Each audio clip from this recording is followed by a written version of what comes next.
बानी एकदम गरकुनाह वीडियो। हमरा कहे के मतलब बा कि इनाम के गायकवा सजे बानू स्टार बनेला कैसन गाना गावत बा कि रउआ लोग सोचले ना हो। तो इहे आज के वीडियो में हम रउआ लोग के बतावे वाला बानी।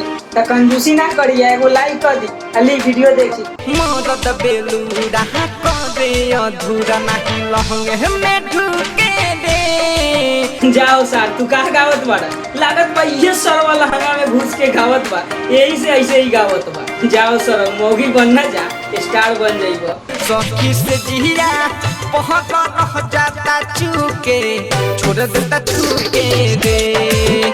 जाओ तोहरी बहन के सरऊ ई काका गावत बाड़ा। ना जाने सरवा सब फेमस होखेला कथी कथी करी, हमरा तो कुछ समझे में नहीं के आवत। ई तो अभी पूछो ना भाई लोग, आगे देखो।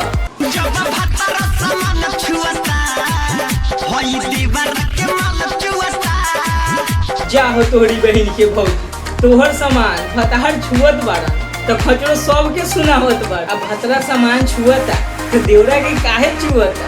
ई खचरी भौजी ना भाई लोग अब ना कहो, तू लोग खुदे समझ जा।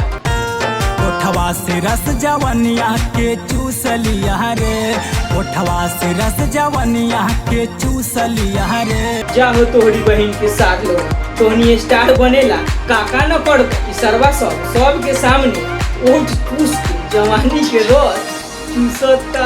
ओ भाई तैका आगे देखो एकरी बहन के सरवा का करत बारे बाप पड़े बाप। मार लिया है दैया मार लिया रे, मार लिया है दैया मार लिया रे। जाओ थोड़ी बहन मरवावत पड़ा सा। अब हम हेने बानी आ तोहनी के अति देख के ना हमरा बर्दाश्त उर्दाश्त सब नइखे होखत। आवा हो साल हम मार लू।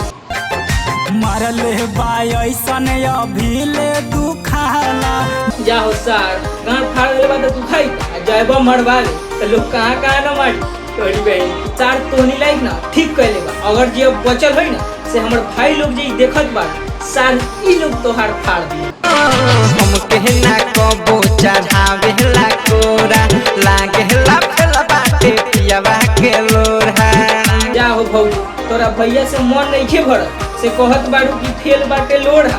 आवा हो भौजो हम बांस रख ले बानी तोरा मन जुगी, आवा हम कर देत बानी। ना जानी नहीं कि भौजी सब कथी कथी ली आ कथी कथी लेवेला बेचैन रहेला। ये सखी हाँ सूरज साहिल के आदत नहीं ठीक हो, संदीप ते बड़बो पूरा वे नहीं कहो। सुनला हमरा भौजी के कहतिया 3-3 गोड़ी के नाम दे दे कि पूरा हवे ना हमर ही।